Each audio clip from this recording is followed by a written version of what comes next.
I want to talk about the stages of learning, and this is actually modified from something that I came across many, many years ago. And I think it'll apply for you as you're going to learn in this particular class, motivational interviewing, but it also applies for a lot of other classes as well.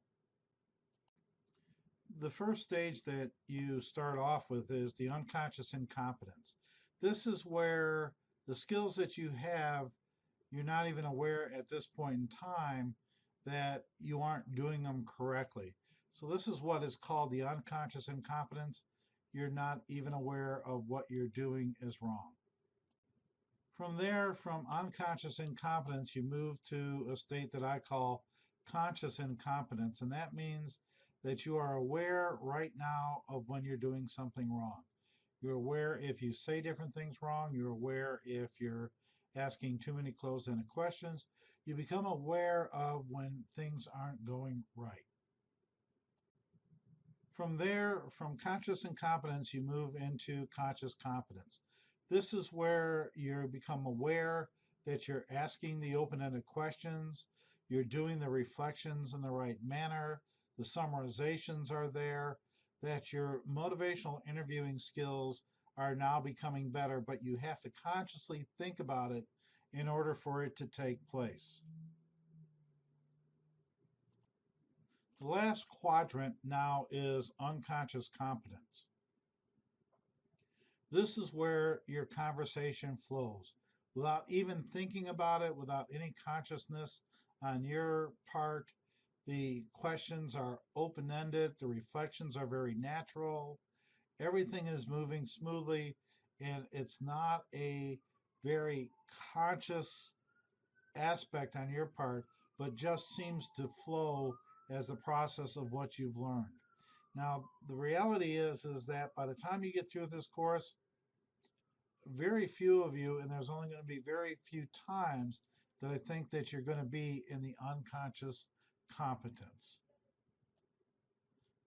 This side sort of represents that it's not a smooth transition to go from unconscious incompetence to conscious competence to conscious competence to unconscious competence.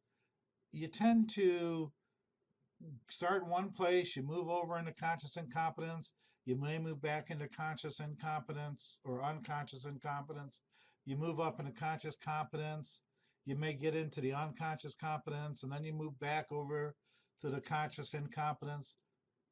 As you're learning these skills, it's not as if once you get into one quadrant, you're not going to return. It's a process. And I don't think anybody will ever totally stay in the unconscious competence, that it is going to require a lot of work.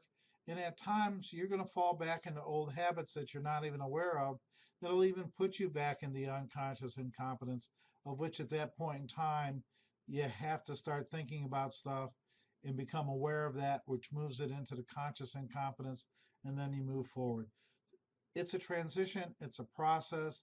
Think of it as such, and there's no quick ways to get from one to the other. My hope is that this brief description of the stages of learning that you will go through in developing your MI skills gives you a little bit of handle on that it is a process, that you aren't going to get to the end point right away, and that it is going to be an ongoing learning environment for you. And to give yourself the time to go through that, and even recognizing that in the beginning, certainly when you're realizing the things that you're doing wrong, that's all part of the learning. And that is why we have all these sessions ahead of the final session for you to go through these stages of learning. I hope that you pass through these different stages. I hope that you get to the conscious competence with moments of unconscious competence. But remember, it is a process.